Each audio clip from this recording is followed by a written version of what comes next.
Is there for you from start to finish across your entire writing journey. And 94% of students say Grammarly helps improve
Hello.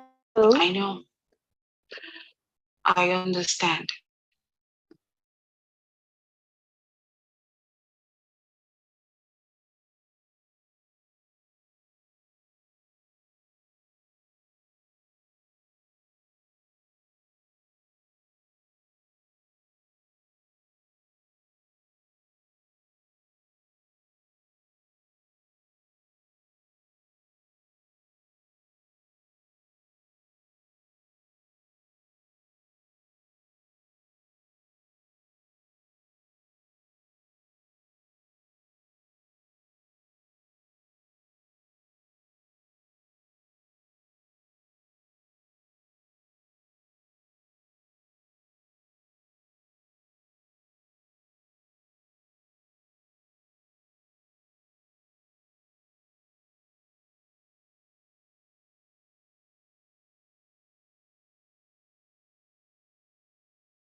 Greetings, Portia. How are you? Hello, Doc. Good afternoon.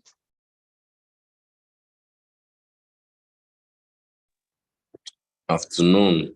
How are you Let's doing? go ahead. I'm doing well. I'm doing well. I'll help you out too. I'm also doing great. Please, our meeting will start in some few minutes at 12 noon exactly. So kindly Yeah. let's wait for my colleagues to join. Sure, no worries. But let's in the meantime try to configure the presentation and see how it goes. It goes. Okay, sure. So I want you to do one main thing for me. I want you to go ahead and give me sharing rights. Make me like a co-host. Okay, please. A minute, please.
Only 5 people.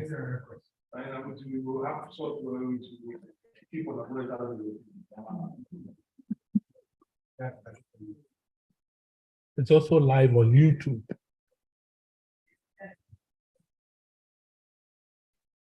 Jason, please, can you mute yourself for me? Sorry. Okay.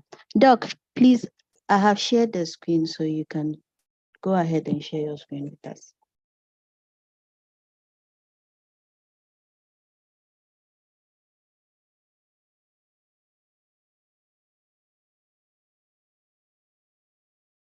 Hello, Doc.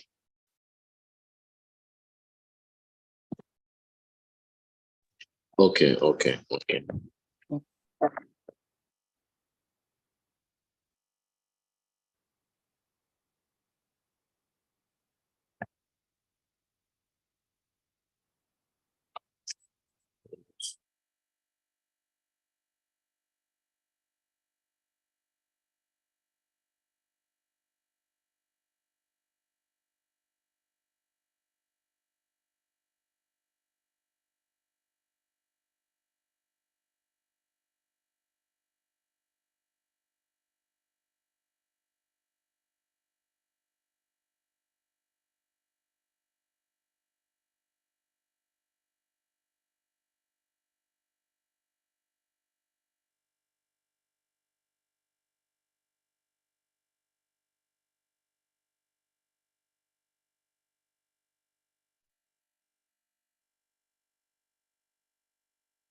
Portia, let me know if you can see what I'm sharing. Yes, please, I can see. Okay. What do you see? The balance at stress management, health, and hormonal harmony. Hello. All right. Yeah, All right. Okay. yeah. Thank you.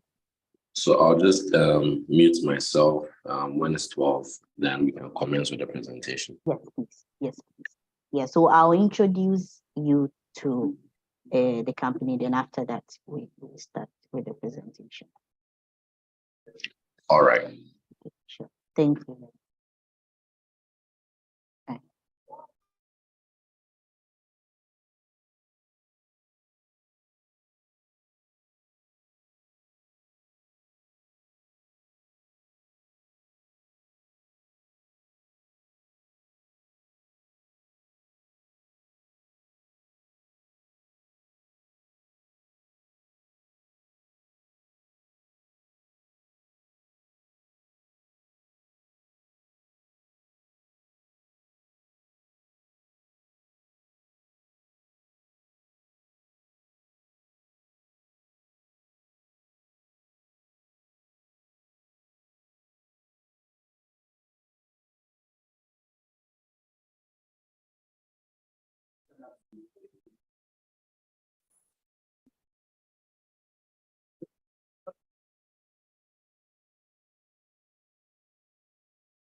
Shiranda.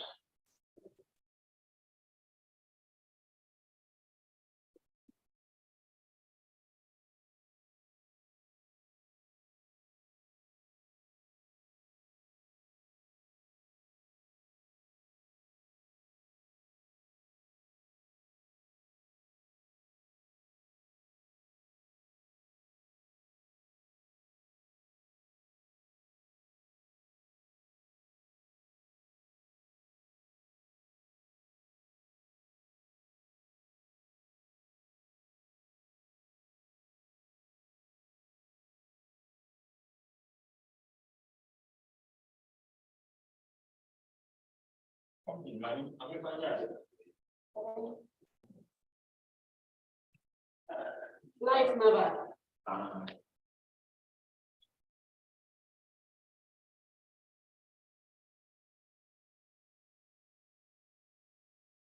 Sì, allora io provo a fare un po' di cose.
Hello, good afternoon.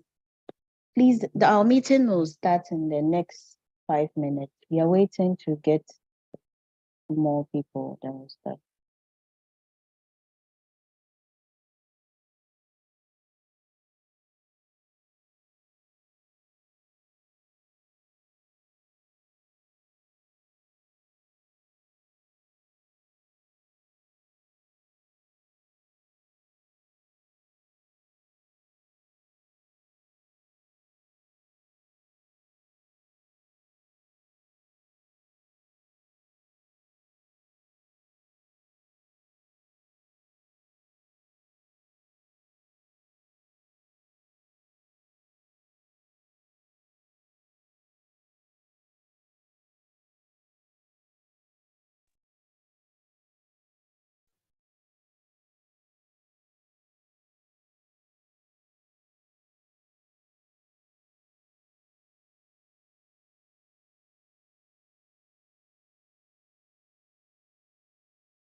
Mhm.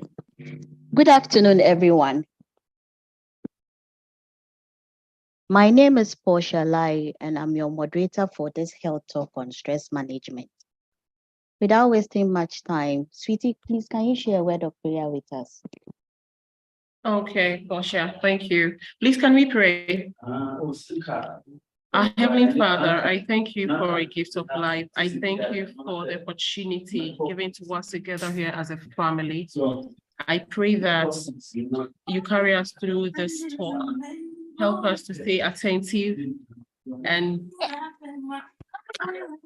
take us through everything we discuss here. I pray for the moderator. I pray for the facilitator, Dr. Rahman Razak. I pray, General. I give you all the glory. In Jesus' name, I have prayed. Amen. Amen. Thank you, sweetie. I'll start by introducing our doctor to us. That's the facilitator for this health talk. He is a medical doctor affiliated to Legma Hospital and American Rejuvenation Clinic.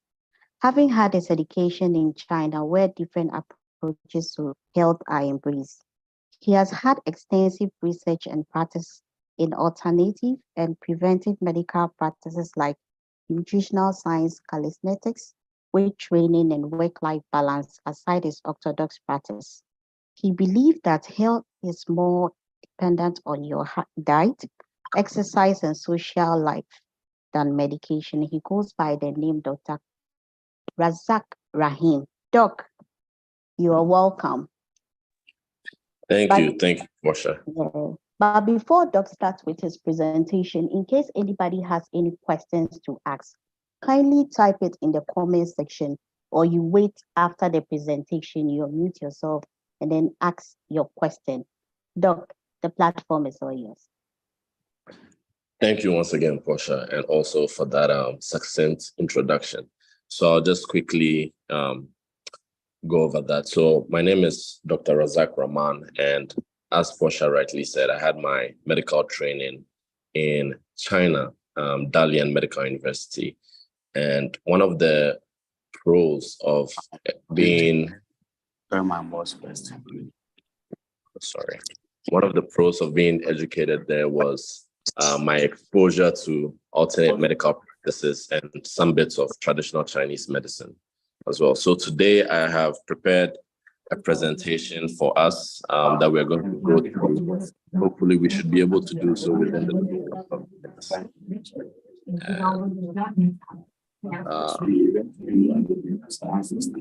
Portia, can you kindly mute?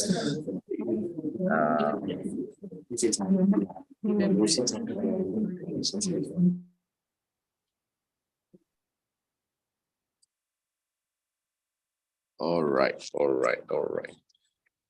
So I'll go ahead and share my screen.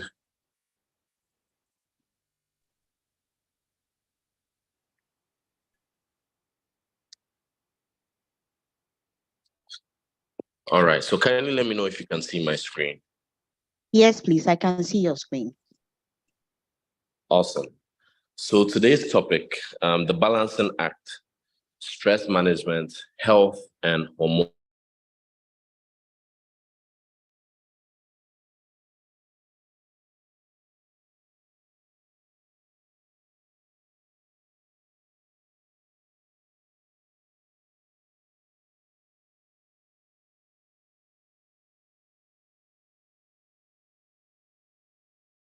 Hello, Doc.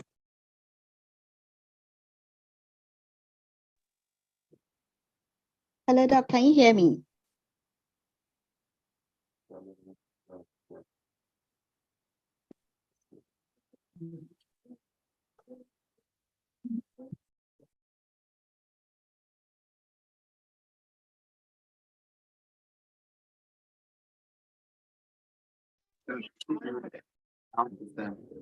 And recognize the guys to assist you. You know where I'm in the so why? If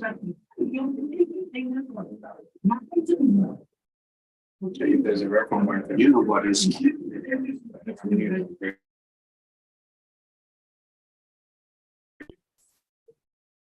So that's.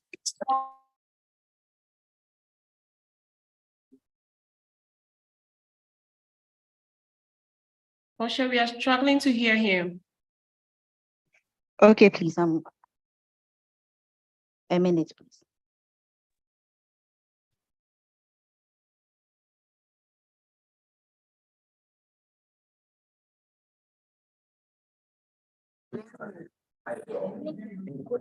All right, I can't connect.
Hello, Doc, please, can you hear me now?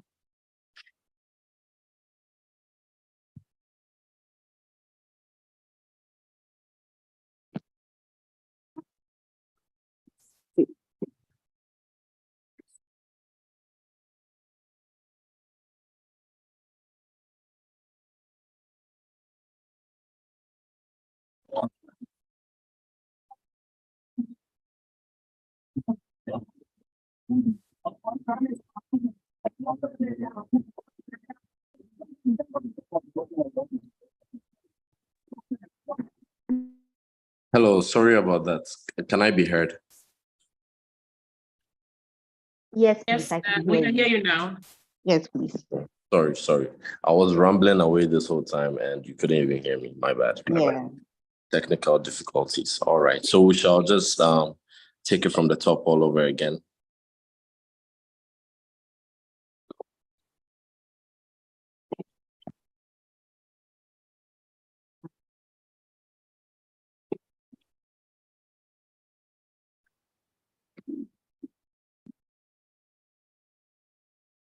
All right. Can I be heard, please, before I proceed? Yes, please, I can hear you. Awesome. So, in a nutshell, what I was saying was that stress is an inescapable part of a human existence. So, any human being will experience a degree of stress. Okay, and we define it as the pressure that is experienced by any person in response to life's demands. Now, these various demands that induce the state of stress is what we refer to as the stressors. Okay, so the stressors can be internal or external.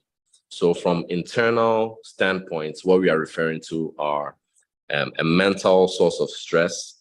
For example, you find yourself in a dilemma where you are deliberating between two options, and that is causing some internal state of stress, okay? Or if you find yourself in an emotional debacle where for whatever reason you have feelings of shame or guilt or embarrassment, all of that can be classified as a source of stress, okay, or the stresses. And likewise, we can have external stresses, which are more of a physical manifestation of the stress. So for example, if you don't sleep well and you wake up and you find that you are a little bit agitated and you feel this heaviness on your chest, that can also be described as a source of stress. Or in an incident where you have, let's say, a natural disaster causing some losses to valuable things that you hold dear, you can find that all of that could be a source of stress. Okay, so naturally, the body has ways and mechanisms that it uses to manage stress, because stress is by far the most consistent thing that impacts our physiology. Now, stress inherently is not bad. It's not deleterious, but it becomes problematic when the stress exceeds the body's ability to adapt to it. Okay, so in other words, you can have good forms of stress. Let's say if you go to exercise and you go and lift some weights, within that moment, you are stressing your body, you are stressing your muscles, you are stressing your heart. Okay. However, the adaptation that happens after increases your capacity to better withstand stress. So that is a positive adaptation from a stress response, which is a good thing. However, if the stress exceeds your body's capacity to adapt to it, that is where we start to see some of the negative consequences of stress and how it impacts our health, especially our hormonal health. Okay, so today we are going to be looking at how it influences both males and females from a hormonal standpoint, and what we can probably do to help mitigate the stress. Okay. So I want to bring forth some of these primary diseases that are highly, highly associated with unmanaged stress or unmitigated stress. When we have stress, whether it's from an internal source, maybe you lose somebody dear to you, or you experience a traumatic event, let's say you, God forbid, but you find yourself involved in a motor vehicle accident, there are a few things that are known to happen. Okay, and the primary one that we see across board is immunosuppression, which simply means that your immune system does not function as robustly as it typically does. Okay, that is one of the first physiological changes that we see when we are stressed. So any form of stress, whether it's from lack of sleep or poor diet, or whether it's from work pressure or any emotional source, is going to suppress your immunity. And when your immunity is suppressed, you leave way now for yourself to be susceptible to infections. Okay, so you can get frequent upper respiratory tract infections like colds and coughs, things of that nature, very easily. And for individuals who may have certain underlying illnesses, this is the stage where it begins to flare up. So individuals who may probably have some allergies, this is where you find that most of your allergies will start to flare up in a state of stress. Okay, and this immunosuppression can also result long-term to some types of cancer. Okay, because your immune system is responsible for identifying and killing off pre-cancerous cells. Your immune system is responsible for identifying and killing off pre-cancerous cells. So in a state of immunosuppression or reduced immunity, you lose that ability to actively have that immunosurveillance to eradicate cancerous cells. And when they go on to divide and replicate themselves, then that's where you can have, the early onset of some types of cancers. So they are all linked to stress management. Okay, so, and also one of the organ systems that suffers the most in a stress state is your cardiovascular system. That has to do with your heart and your blood vessels. Okay, so we have something known as essential hypertension, which, if you are a Ghanaian on this panel, the chances are, just by the epidemiology alone, we know that by age 40, you are probably going to have an increased risk of getting high blood pressure. Okay, which we have identified that one of the driving causes of this situation is a stressful lifestyle. Okay, so cardiovascular disease. And then there's another important thing that we'll have to take a note on today, which is something called insulin resistance. But this has to do with blood sugar problems. So things such as type 2 diabetes and the like. Okay, so these are the four main pathologies or illnesses that are highly associated with chronic stress or poorly managed stress. So from a standpoint of insulin resistance pertaining to stress management, there is a syndrome known as metabolic syndrome or syndrome X. Okay, this is characterized by a variety of symptoms, including high blood sugar, high blood pressure, okay, cholesterol problems, and weight gain particularly around the midsection. Okay, so we say that the men gain the weight in the form of an apple. So as you can see on the image on your right, there's an apple-shaped figure over there on the man, and that is the fashion in which the men would typically gain weight. And this weight gain is directly associated with all the previously mentioned diseases, like the cancer and as well as cardiovascular disease, not limited to heart attacks, strokes, and the like. Okay, and then women will typically gain weight around their midsection in the form of a pear. Okay, so when you see anyone or when you find yourself gaining weight, but particularly at the midsection, what that should tell you is that you are in a state of stress, or you have been in a state of stress. And the problem with that is, if this goes unchecked, you're going to invariably, you are likely to have high blood pressure. You are likely to start seeing symptoms of poor sugar metabolism, so symptoms of insulin resistance and type 2 diabetes. Okay, you find yourself urinating quite a lot or feeling thirsty all the time, or you find yourself with cholesterol problems. And that's where, when you go for your checkup, your doctor will tell you that you have to watch your cholesterol level. Okay, so these are some of the manifestations of lifestyle, particularly a stressful lifestyle, where it's able to impact our health from a metabolic standpoint.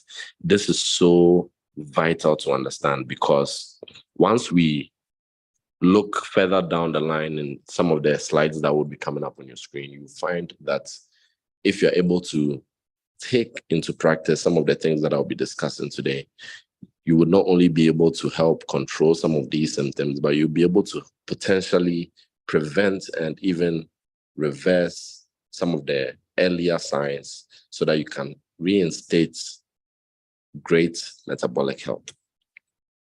Okay, now we're also going to look at it from, like I said, the hormonal standpoint. We'll start with the women. So I'm curious to know, anyone on the panel can answer this. You can unmute yourself and let me know, what do you think the average age of menopause is in Ghana, if you're aware? Or you can take a guess. Let me know where you stand.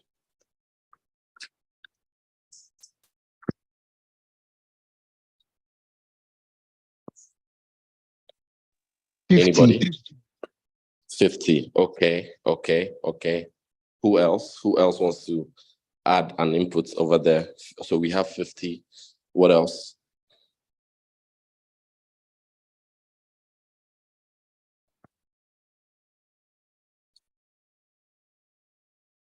Okay, 50. Anybody else want to try? The average 45. age of menopause. 45. Okay.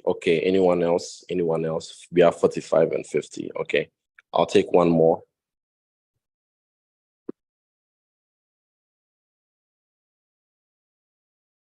I'll take one more. 40. 40. Okay. So we had 40, 45, and 50. Okay. So the average age of menopause in women in Ghana is actually 47. Okay. 47. This is what we see on average. It doesn't necessarily mean that it cannot happen before 47. Neither does it mean that it cannot happen beyond 47. Okay, but on average, if we take 10 women, we'll find that most of them are going to be around the 47-year mark. Now, when it comes to menopause, women experience a whole host of changes in their body. Okay. There is a reduction in the production of their sex hormones, particularly estrogen and testosterone, as well as progesterone. These hormones are what, in fact, enable most women to have a good metabolism, a good sexual health, and also just generally a good sense of well-being. Okay. At the same time, menopause and its occurrence also exposes women to certain risk factors of other things happening, such as osteoporosis, that is fragile bones or weak bones. So as women get menopausal, when they stop having their menses, their bones begin to get weaker and weaker. Okay, they start losing calcium from their bones. And the byproduct of this is that they now become susceptible or at an increased risk of having fall fractures. Okay, they can easily break their bones if they fall. So can you imagine if a menopausal woman, let's say a 50-year-old woman, is to slip and fall in her bathroom and then suffer a hip fracture, fracture of the hip. This is a very common occurrence. Fractures and fall fractures in middle-aged and menopausal women. It happens all the time. And one of the reasons why that happens is because of the loss of bone density and muscle mass with age, and particularly with the onset of menopause. This is just one aspect of menopausal symptoms. Another thing is also from the mental aspect. You find that they are experiencing more and more mental fatigue or brain fog. They cannot necessarily think clearly sometimes, and they find it difficult to even recall and retain memory. Okay, there's also weight gain that happens around the menopausal age. They begin to gain a lot of weight all of a sudden, around that 45 to 50 year mark, and they just tend to blow up, so to speak. And all of that is attributed to menopause. There's also things such as night sweats, and of course, the low libido and general reduction in energy levels and vitality. These are all things that we see with menopause in women. But the main thing here is that stress leads to early menopause, okay, precocious menopause, which is also another thing that we see. Now, I bring this parallel here because I want to draw your attention to something quite helpful, which is exercise. Okay, particularly the form of exercise where you use any form of resistance, whether it's your own body weight or with weights. Okay, that is probably the most efficacious way that you can prevent or reduce the intensity of some of these menopausal symptoms, particularly that which has to do with the muscle mass loss and the bone density loss. Okay, so if you're a woman on this panel, one of the best pieces of advice that I can give to you now would be, I want you to build or develop the habit of exercising regularly, okay, particularly with weights or using your body weight or very light weights. And this is going to achieve two things. It's going to stimulate muscle, and it's going to allow you to preserve lean tissue and muscle into your old age, okay, which is something that we know reduces with age over time. So the more muscle mass you are able to stimulate and preserve, the better it serves you into your elderly years. And by far, we find that your muscle mass has a direct correlation with something we call the all-cause mortality. So all-cause mortality simply means that your chances of dying from any cause, whether it's from heart disease, kidney disease, or infectious diseases, any cause of death, that is what we call all-cause mortality. We have found that the more muscle mass you have, the lesser your risk of dying from all-cause mortality, any cause of disease. In other words, muscle serves as a protective reserve that your body is able to tap into in times of illness and dire stress. Okay, and how do you do that? You do that by building it now. If you are a younger woman now in your 20s, in your 30s and 40s, this is the period where you really want to dial in your fitness and health habits from an exercise standpoint and build that muscle mass reserve.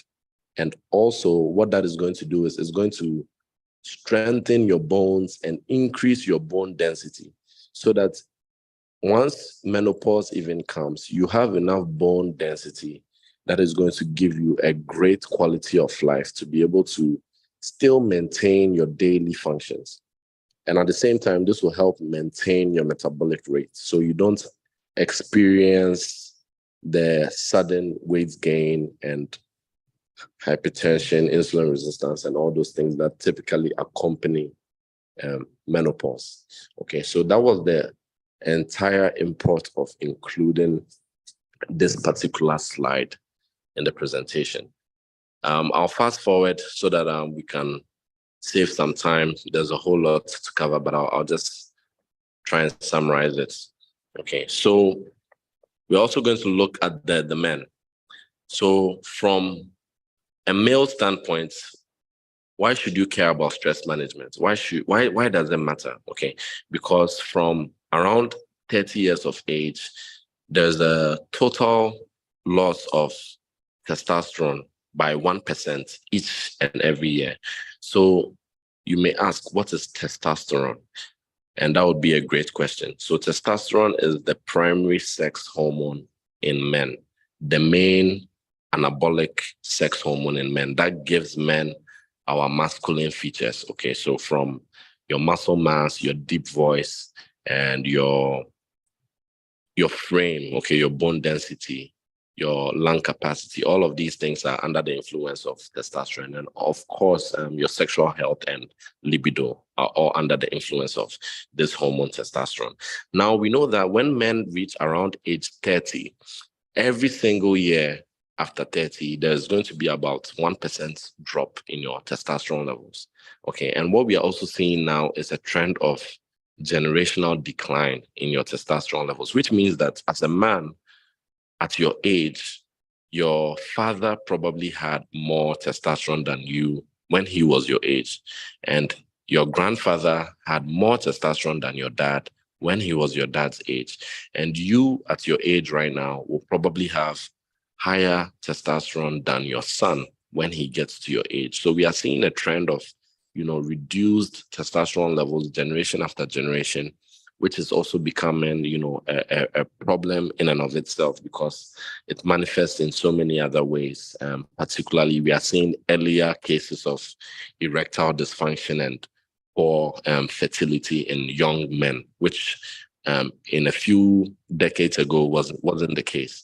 Okay, so we are finding these to be things that we need to really pay attention to. And one of the primary inciting factors, again, is stress. So for the men on the panel, that is something that we have to definitely keep an eye on. Okay, so if you look at this simple reference lab from one of these labs in the UK, on the left, you can see that the range for an adult male for testosterone levels was between 348 to 1,197. So from 300 to 1,100. And then when they revised it in 2017, they now reduced it from 300 to 264, all the way up to 900. So this is the range of quote unquote normal testosterone levels in men.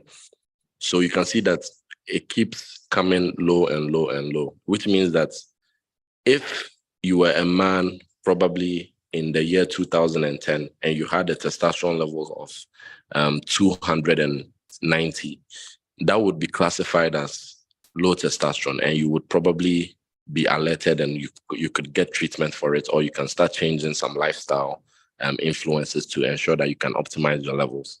But now if you have 290, they'll tell you that it's normal, okay? When in reality, it's anything but normal. So this is the whole point over here. Okay, so to put that into perspective, about a century ago, the average testosterone range was between 800 to 1,800. Okay, and that's how far back it has dropped from what we see today. So either way, we're going to then just assess the hormonal aspect of stress impact on both men and women, okay? But I'm just using the men as a reference because it makes it a little easier to understand. But when you look at this picture on the slide here, essentially what you need to understand is that every single function of your organs in your body, whether it's your reproductive system, your hepatic system, your liver, that is your renal system, that is your kidneys or your cardiovascular system, every single system in the body is regulated by hormones. They are dictated, their functions are dictated by the hormones that our body releases. And the thing that influences the hormones the most, as we touched on in the beginning of this presentation, is stress. So stress would definitely affect your kidney, your libido, okay, sperm production and fertility, okay, your skin's metabolism, how well your body is able to store and use energy, so fat distribution, your heart health, that is blood pressure related changes, okay, as well as bone density, muscle mass, and so many different things, okay. Now, the role of hormones in the body for both men and women is very, very important that we understand that when you have optimal levels of hormones, they act as a buffer to help you deal with the demands of daily life. In other words, they act as a buffer to help you adapt to the stresses of daily life. So both men and women have testosterone, which plays an important role in how well you can increase your muscle mass, okay, and build your bone density. And by doing so through exercise, that is also by far one of the most effective ways of managing stress. If you find yourself in a stressful period in time where, for whatever reason, you're experiencing very high amounts of stress, one of the best things you can do for yourself is to start exercising regularly, because this is going to help not only manage and reduce the stress levels, but it would also optimize your hormone levels so that you can better tolerate and withstand the stress, okay? And of course, sexual health is very important for both men and women, okay? That is your libido and your ability to produce offspring, your fertility. Okay, so we see that in a stressful state, a lot of people are going to be subfertile. They will not be fertile enough to conceive children. So in athletic women who are undergoing any form of very intense athletic training, or when they are undergoing a lot of stress, whether it's physical or emotional stress, what we find is that those women tend to lose their periods. Okay, they stop experiencing their monthly flow. And this is all because of the impact of stress on their hormones. So I'm sure some of the females on the panel will be able to attest to the fact that there may be some irregularities in their menstrual cycle when they are under intense periods of stress. And it all has to do with the impact of that stress on your reproductive and hormonal system in that regard. And it's the same for the men too. When you're very stressed, your performance in the bedroom is reduced. Okay, your libido or even your desire to pursue sexual interests are also reduced, and even your ability to achieve and sustain an erection is also impacted. Okay, so we understand quite well the impacts of stress and hormones on our sexual health and libido. Okay, and again, anytime we are in a state of chronic stress, we lose muscle mass, and then we also have increased body fat storage. Okay, you tend to store more fat from the foods that you eat, and you are unlikely to want to engage in any significant activity. So when we are in that stress state, these are some of the things that happen. And the opposite is also true. When we manage our stress well and we are exercising and eating properly, sleeping well, we are also able to then go ahead and get rid of excess body fat and build enough muscle mass and have optimal metabolic rates and vitality, right? And of course, when we are in a state of good stress management, there's an improvement in your energy levels. You are able to get more done throughout the day. You feel like you have abundant energy to do whatever, and your mood is at an all-time high. You feel very, very good.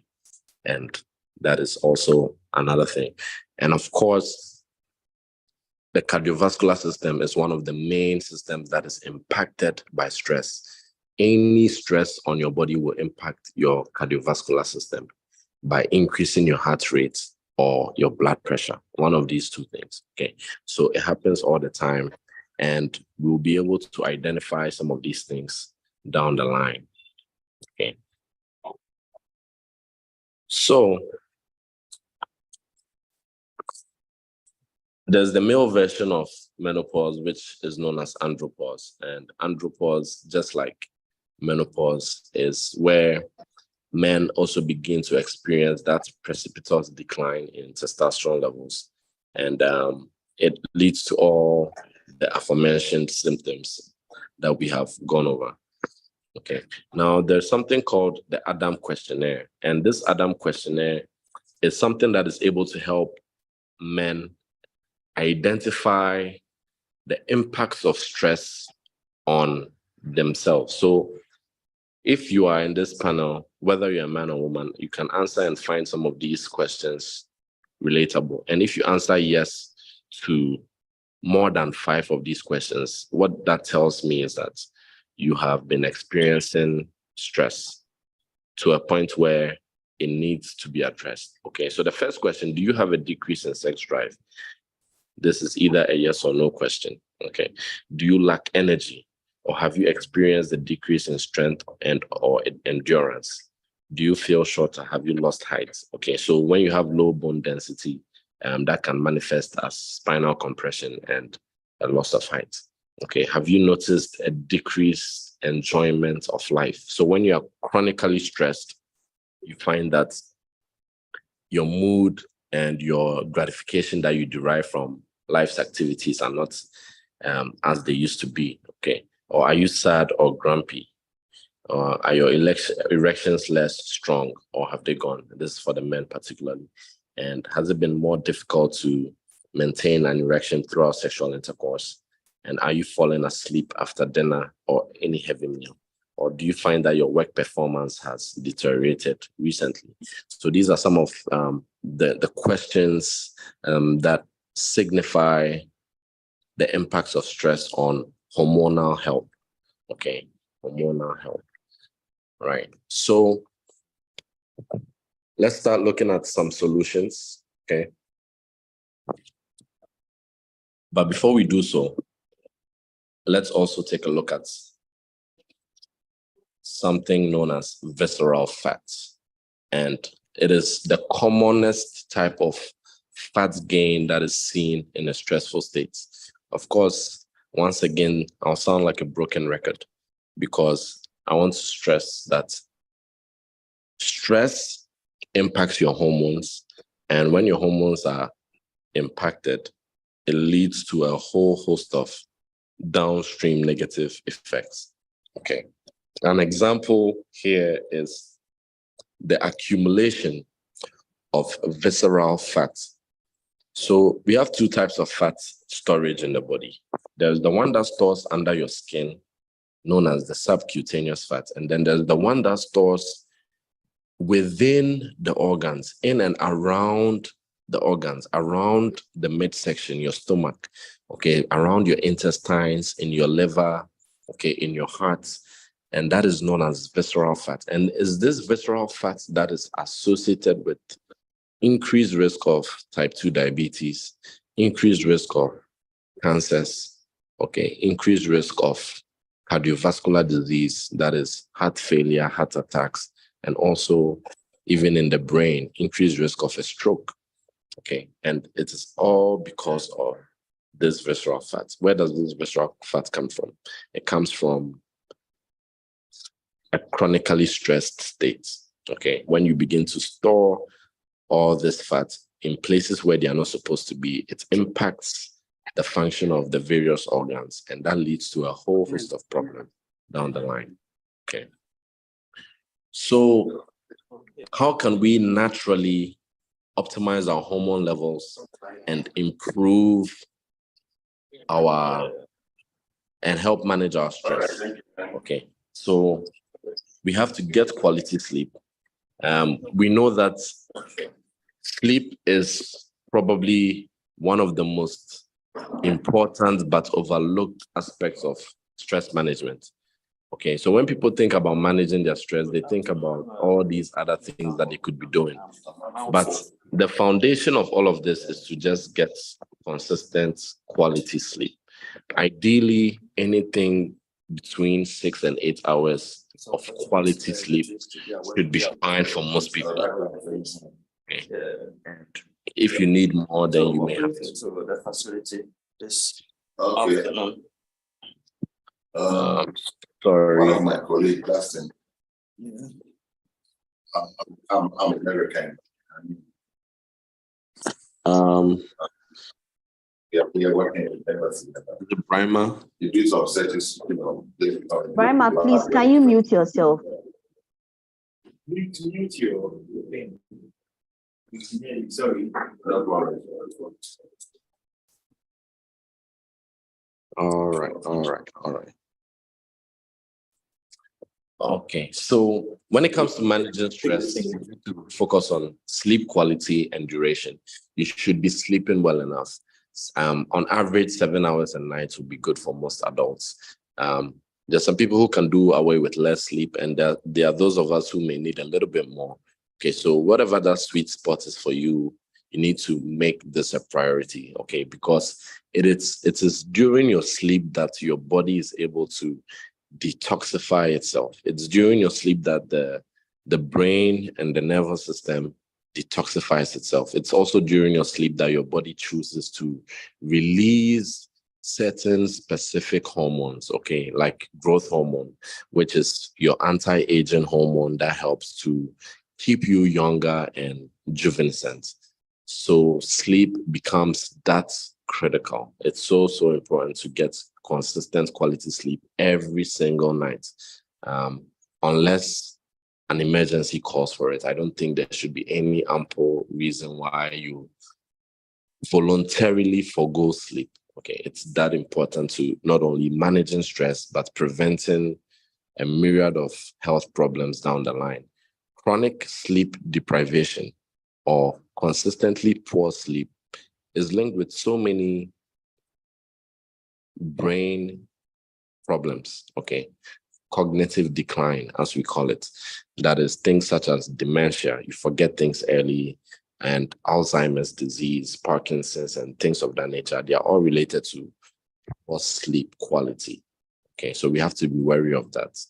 Another way we can manage stress effectively would be to exercise regularly. I think that every single individual on this meeting today should endeavor to engage in 150 minutes of exercise every single week, okay, which breaks down to about 15 to 20 minutes a day, okay, and this can be in the form of weight training, okay, with resistance, or in the form of persistence, such as aerobics or cardio. So going for a walk or dancing, things of that nature. But we know that you get the full benefits if you're able to do both. Okay, so I would highly, highly recommend that everyone here should endeavor to begin incorporating some exercise habits to not only help manage their stress, but to promote health. Okay, and obviously we cannot talk about stress management and optimal health without mentioning the need for an optimal diet. It is very important that we eat well, okay, in a manner where we are able to provide the necessary nutrients for the body to be able to thrive. Okay. And then all of these things would contribute to stress Mercy B, management. please, can you kindly mute yourself? Oh, sorry. Thank you. Okay. All right. So all of these things, when done, exercise, quality sleep, and eating well, would definitely improve how well you manage stress. So let's talk about stress management itself. How can we manage stress itself? Let's say that the stress itself is coming. How do you manage it? Okay, so first of all, you should be able to identify your frequent sources of stress and then you eliminate them. That is probably the prudent thing to do. Identify your sources of stress. So maybe there's something that's bothering you on your mind that you haven't addressed, and it's in the background of your mind and it's stressing you out. So it's better that you address it or you eradicate it. Or if it's a human being or a person who is stressing your life, you need to have that conversation with them and let them know, for whatever reason, whatever they are doing is being a source of stress to you, and then you have to address it. Okay, so managing stress, we have to identify the source of stress. Is it traffic? Is it family members? Or is it any personal situation that you're dealing with? Or is it something that you do or consume that's incites stress? Once you identify that, then your next step is to address and eliminate that. Okay, and then in the same breath, there are some techniques that you can probably undergo to help manage stress. The foundation is what we have already talked about: sleeping well, eating well, and things of that. Eating well, sleeping well, and things of that nature. That is how we are able to manage stress. Okay, so any hobby or activity that you find stress relieving will also be very helpful in this regard. There's mindfulness meditation, which has also been shown to be very effective in helping manage stress. Okay, and engaging in recreational activity. Okay, so supplementation with vitamin D, for most of us in our climates, it may not be necessary because we have adequate sun exposure throughout the whole year. So that is also another consideration when it comes to improving your tolerance to stress. Okay, so I'll just finish on the nutritional aspect of it, and then we'll take it from there. Okay, so when it comes to stress management and the role of nutrition, it's so important because we know that in a stress state, there are some nutrients that are depleted from the body.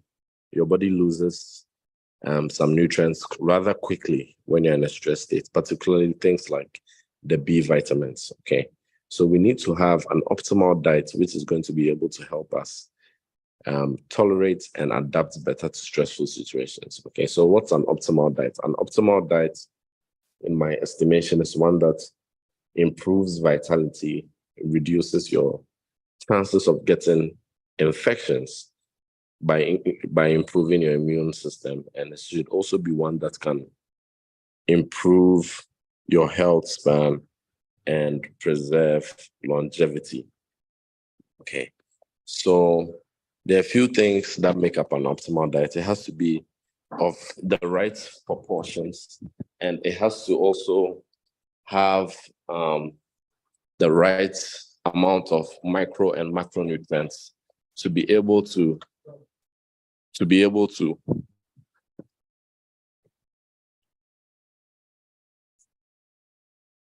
sorry about that.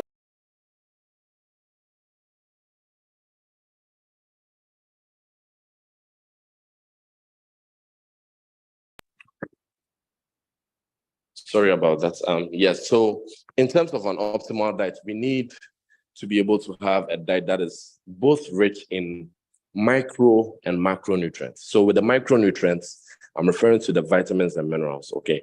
Vitamin A, D, E, K, your fat-soluble vitamins, which are very essential. Vitamin A for good immunocompetence and skin and eye health. So some sources include your eggs, your carrots, tomatoes, things of that nature.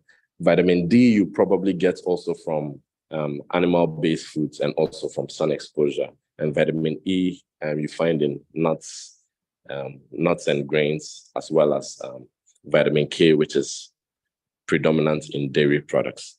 And then we have the B vitamins and also your minerals and electrolytes. This is where you obtain mostly from most animal-based foods, eggs, fish, meats, poultry, and your fruits and vegetables to touch on your electrolytes.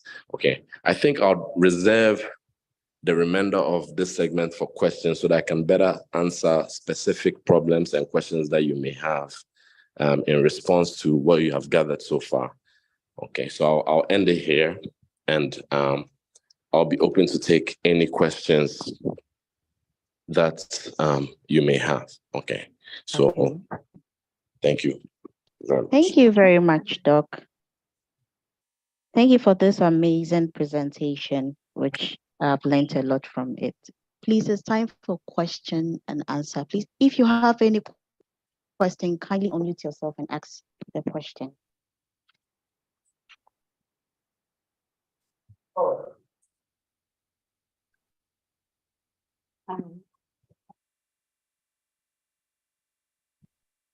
Okay, I have a question from my colleague that joined on YouTube. His name is Richard Adra, and he says, what's the average age for early menopause as a result of stress?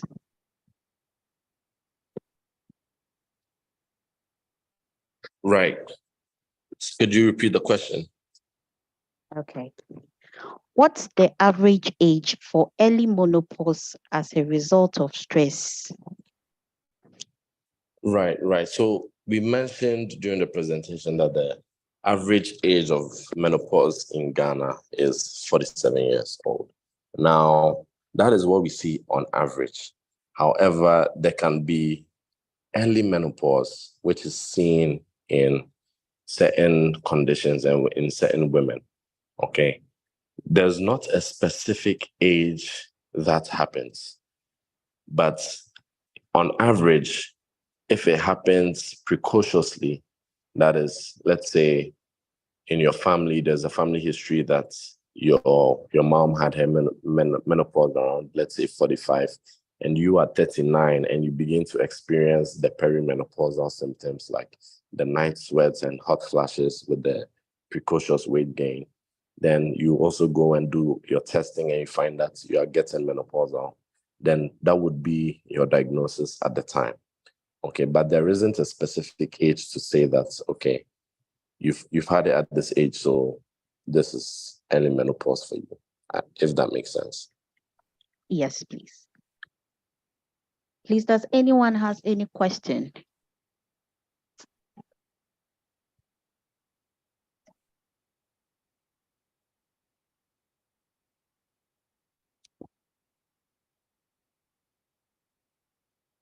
If you have any question, you can unmute yourself to ask Doc the question.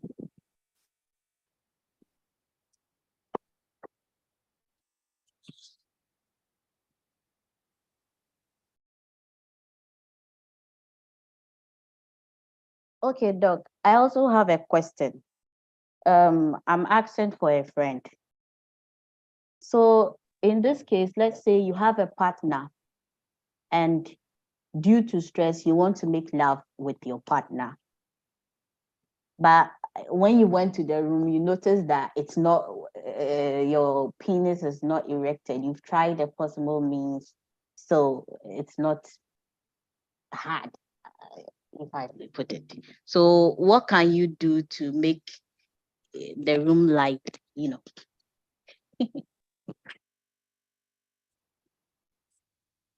Right. So your partner is you're a woman and your male partner is struggling to have an erection to be able to engage in sexual intercourse. Yeah. Yeah. And you believe that it is because of stress that he's experiencing that, which may definitely be the case.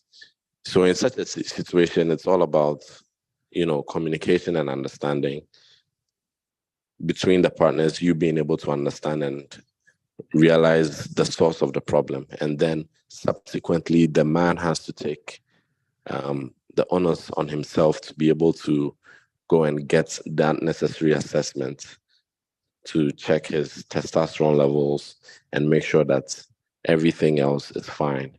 And of course, there are several options when it comes to being able to revitalize his sexual health and vitality.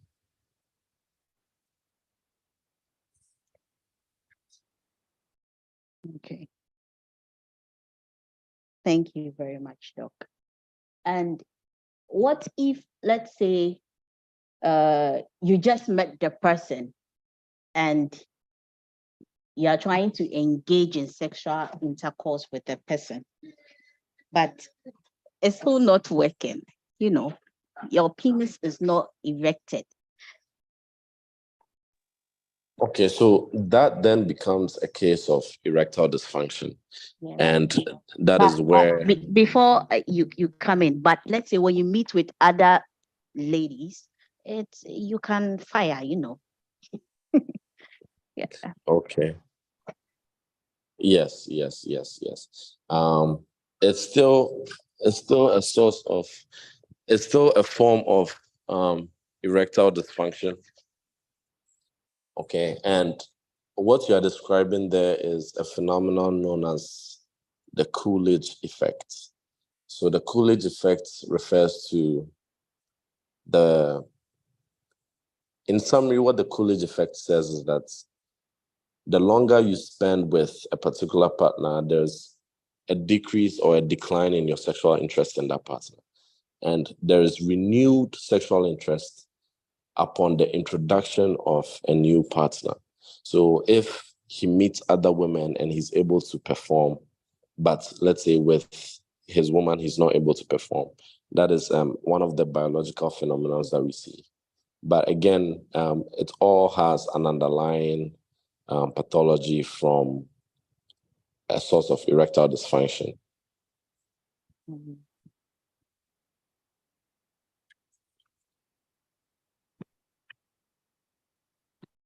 Okay, thank you very much, Doc. Please, does anybody has any question to ask Doc?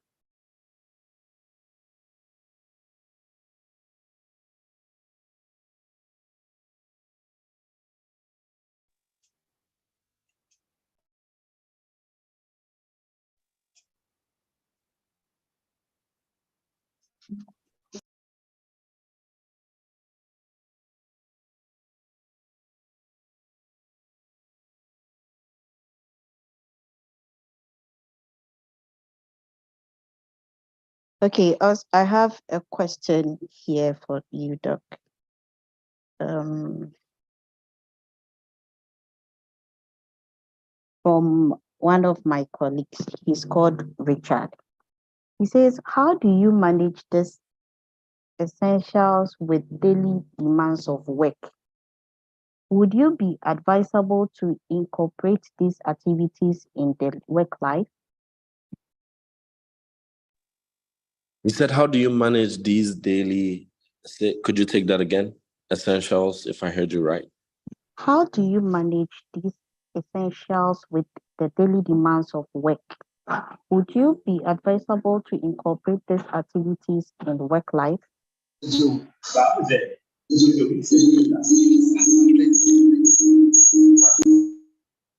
Absolutely, absolutely. So I like this question a lot because it's answering the very essence of what we are discussing in the previous hour. Okay, so we are saying that we should be able to adopt these stress management practices in a way where it fits into your day-to-day lifestyle. So we know that when it comes to stress management, some of the foundational things are sleep quality and duration, sleeping well. Exercise is very important to be able to help manage stress, and also eating optimally, as well as probably engaging in certain mindfulness practices or some recreational hobbies that are able to help manage your stress. So if, let's say, you work from 8 to 5, okay, and that is your typical daily work demand, the foundation we've discussed as being sleep. Okay, so first of all, you have to determine how many hours of sleep is necessary for me to feel my best in terms of energy levels and my mood to be in the optimal state. And then you have to then determine, okay, so if it's 6 or 7 hours for me, when can I go to bed every single night after work to be able to wake up and have that kind of vitality? So you work that out in your schedule, and then you're going to then determine how many days in a week you can find time to exercise for 15 to 30 minutes. And then you also fit that in your schedule. Is this something that happens before you go to work at 8 o'clock? Or is it something that can take place after work, after 5 p.m.? So with, some careful planning, I'm pretty sure you would be able to find pockets of time within your day to incorporate some of these habits. And it's not something that you have to do all at once. You can just pick one particular thing. So maybe for you, it's exercise, and then determine where on your schedule you're going to fit that in. So if it's after work and you want to walk for 30 minutes every day after work, that could definitely work. So you get home, assuming, let's say 6 p.m., you quickly change into your walking clothes. You go for a walk, you come back, take a shower, and probably have a light dinner. And then you prepare for bed a few hours later. That could simply work for most people. So it's about starting with one stress management habit before you stack on other ones. And bit by bit, you find that it would seamlessly fit into your work lifestyle and help you manage the demands of work. Okay, thank you very much, Doc. Please, does anybody has any question to ask Doc?